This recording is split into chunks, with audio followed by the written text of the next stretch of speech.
Welcome to the Mystery Boxing. We're here in the flesh today. Carlos Takam versus Joyce. Quick video on their prediction. I've just watched the David Adelaide fight, so I thought we'd get our prediction in quick before the big fight. Rick, how do you see this one going? Good to be with you, mate. Yes, finally. Yeah, I've had an opinion on this for a while, not changed it really. I'm not sure it's a controversial one. I mean, I think it's going to be a Joyce win. I think that's be a surprise. I think it's going to go to points though. Yeah. Yeah, I think Takam will be. I think he's got enough left to cause him a few problems. I don't think it'll be fully straightforward, especially early on. And I think, but I think he can. He's been stopped. We've seen him been stopped by Chisora. That was a big punch that got through. He got stopped by AJ, but that was a bit weird. And then Povetkin was on drugs. So you take the weird one away, you take the drugs one away. He's not an easy guy to knock out. No, he's not. And I think Joyce, so he hits hard. I don't think he'll be landing huge amounts on him. No. I'm not going to 100% say he won't knock him out. He could do. Could be a late stoppage. But I think Takam will hang in there. He'll win on points. And I think there'll be some rounds in there that Takam will take off him. So I see it being maybe a 3-4 kind of round gap. Yeah. In the end. Yeah, I tend to think the same actually, because you're right. Takam is very tough and durable, and he's always undersized. He's 6'1", so as a heavyweight in today's game, that's actually pretty small. And he does have those dangerous looping right and left hands, and I just think he's going to be very, very difficult to spot and very difficult. He has pretty good head movement, good combinations.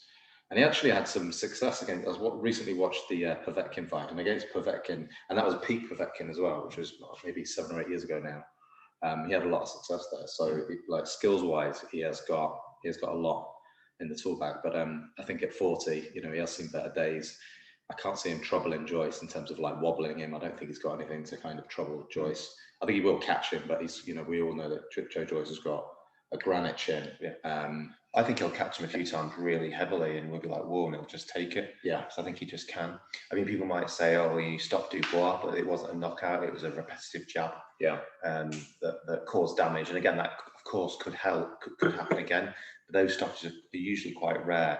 And actually, Takam has probably better head movement to avoid it. And it's harder, punching down and going to that target. He's trying to get into your engine room. So I don't think his jab will be quite as effective. It might become more effective later on in the fight as Takam slows down. Big question mark is how much Takam's got left. Yeah. There's always big question marks in a fight, and I think that is probably the biggest one. If he's, sometimes boxers can just go off a cliff; they don't decline like in a nice gradient. Right. If he's gone off the cliff, then he could get cleaned out in mid rounds. To be honest. Yeah, and I think he's had 3 fights since the Chisora loss, because I really thought he'd be done after that Chisora loss, because it was pretty devastating defeat. I really thought he would be he'd be done, but I think he's had 2 or 3 half decent wins. I think the last one against Jerry Forrest.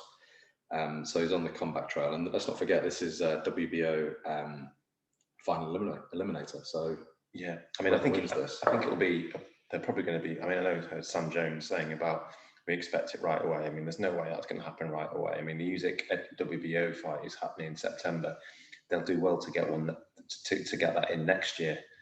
Yeah, I'd say end of next year, but hopefully we've had the undisputed fight by then, and it will most likely be for a vacant belt. Yeah, if we'll get through. I think the one thing I would say is that Joyce is someone who does continue to surprise me. Yeah. So actually, he may go out there and do him in a few rounds, and that'll be another surprise. Yeah. But he is someone who continues to surprise me. He doesn't look like he'll be any good.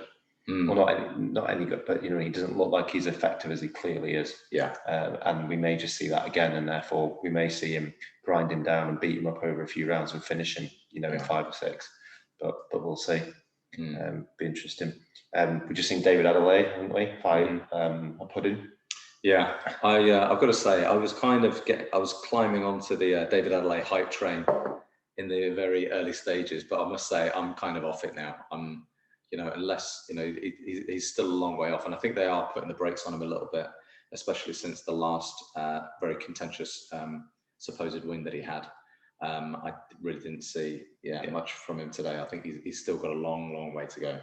And he was fighting a no man today, and he didn't look comfortable in pockets today. He was getting caught. He seems. I said to you before, like halfway through the fight, he looks like someone who's been sparked out a few times in sparring. Yeah. I was a bit nervous. Yeah. About getting caught. And there's one stage at the end where he went flying in. He was getting beaten to the punch. He just doesn't seem to be great. If anyone starts throwing back, he's a bit in trouble. It's a bit like Joshua is to some degree, but obviously a hell of a lot worse. Yeah. But Joshua's got that little thing sometimes when someone starts flowing back, you start going, oh God. Yeah. And that's how I was feeling just watching that fight when the other guy was throwing back. But he wasn't anything to fight. And the other annoying thing is he was celebrating it heavily like he'd just gone and won a title, and it's like, you shouldn't really be fighting those people now. He does really talk a good game, but yeah, I mean, BT are kind of crying out for that poster boy now with Daniel Dubois obviously losing. Obviously, I know he's made his comeback win, but they are really kind of crying out for that kind of star name. But yeah. So we're going for both of the same points win. I'm going to say Joyce points win. Quite clear, but there'll be some rounds that Takam will get in there. I would say 2 or 3 rounds. Yeah, Unfortunately, same prediction. But yeah, I think there's a lot of truth to that. So yeah, I'm going with the same. So we're just about to watch the next fight. Who's up now here then? Jenkins versus Usman, which should be a good fight actually. So all right, let's see you on the other side. Wrap it up. Thanks everybody for listening. Please like and subscribe.